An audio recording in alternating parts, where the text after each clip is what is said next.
I wouldn't have expected to get into steel.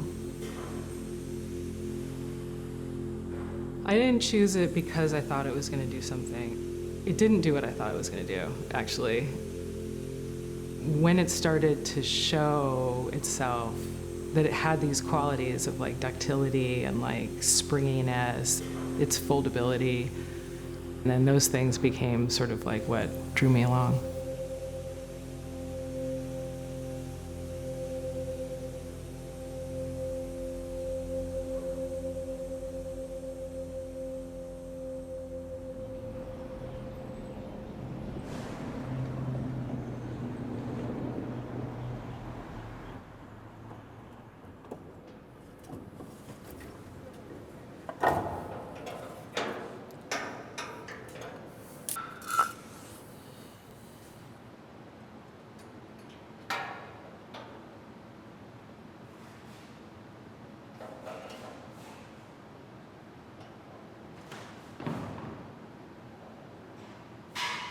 I don't know. I feel a little confused. That's okay.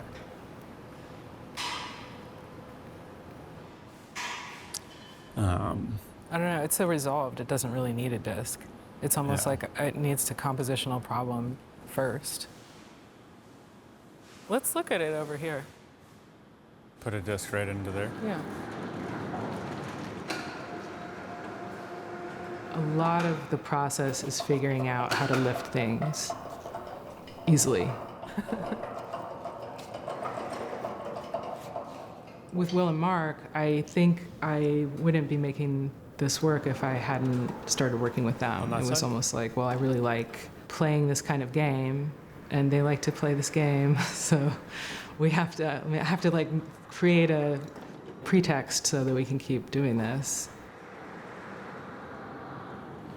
Yeah. I mean, maybe if this is just sort of like, and I think that's a lot of the process for me is like making a puzzle and solving it at the same time. So a lot of times it's like setting something really out of balance and then just figuring out how do I get out of here.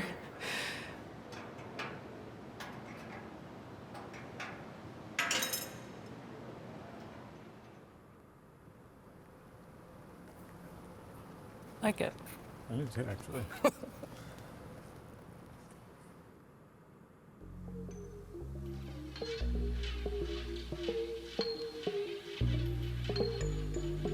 My sense is that people get distracted by the art object, but it's actually not the experience. The space around it, of course, is sort of like the silence between the notes and the music. It's like, you can't really have the music without the silence. Then it takes a lot of deliberate effort to see the nothing or to hear the space. In recognizing that there's always a lot of interpretive work going on, I give the viewer things to interpret, but I just try to make sure that they always like seem like they're gonna add up, but then they don't. It's kind of conditioning the three-dimensional nothingness and making it sort of like, hopefully a little bit perceptible.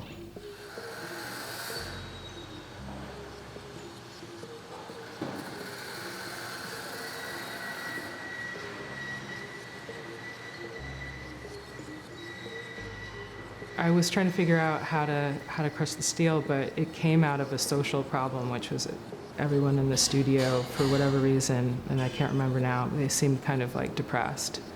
So I was sort of like, hey guys, I have an idea. Let's crush stuff. And then we would just like stand around and be like, I know, we'll like drop it. Yeah, no, like blow it up. Oh, we'll like drive something over it. So then it was like something that is one of the invisible dimensions of the work that's actually really important to me, is that the team enjoys being together and enjoys being at work. Yeah, it was a lot of problem solving, but just like very playful problem solving to get the steel to do something that we wanted it to do.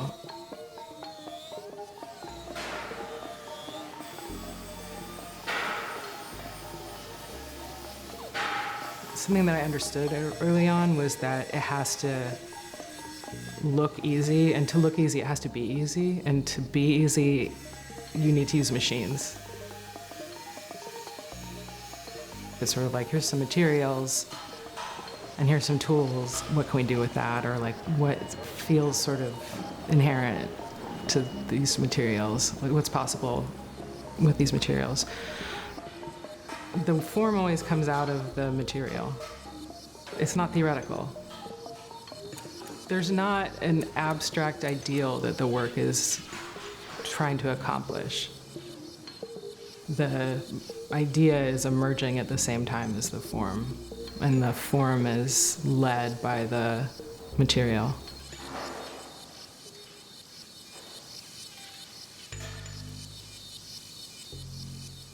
When I was a kid, I had this incredible experience with this John McCracken sculpture, and I was just like, oh, we're in an art museum, but that doesn't look like art. But logically, it must be art. But I don't know about things like that, so maybe the world is bigger than I thought it was.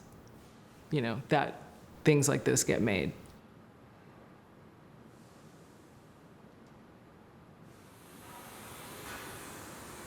I didn't do anything with that idea for a while. I didn't, get into making sculpture until I was more in my 30s. But yeah, that is the template for me, that idea of just sort of like a suspension of knowing.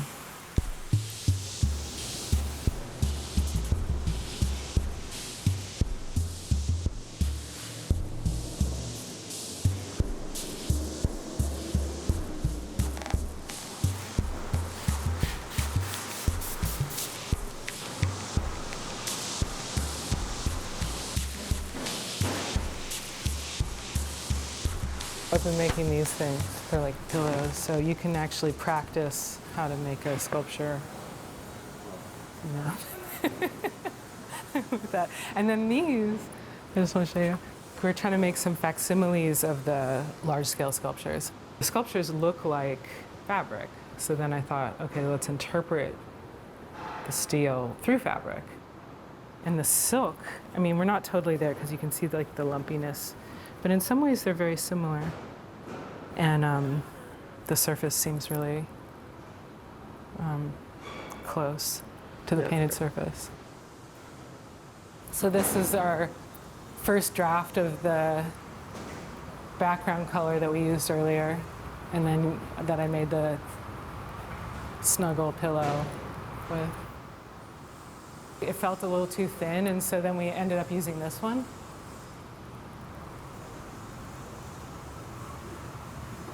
Which is it's like a hardier material. I mean, this one isn't finished. So when we've crushed metal, if you would take a tube like this, and the way that this happens is that you've used compression end to end.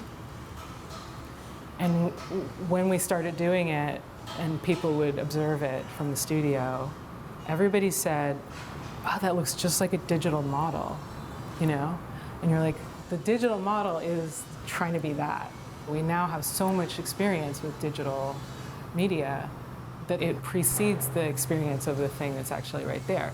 So the surface of the matte paint, it does this kind of an illusion because you don't, because it's almost like a suede, your eye doesn't know exactly where to focus, and so it really seems like it's slipping away from you.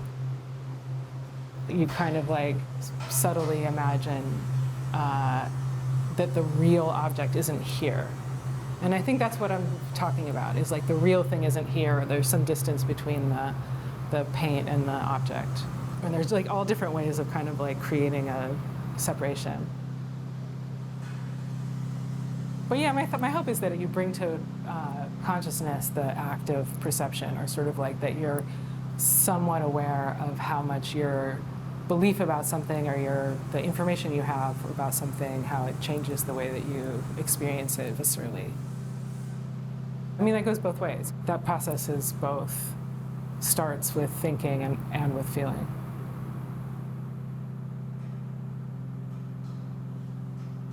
I have a lot of appetite for things that are unresolved. And I think that actually there's a lot of value to sitting with chaos and non-resolution.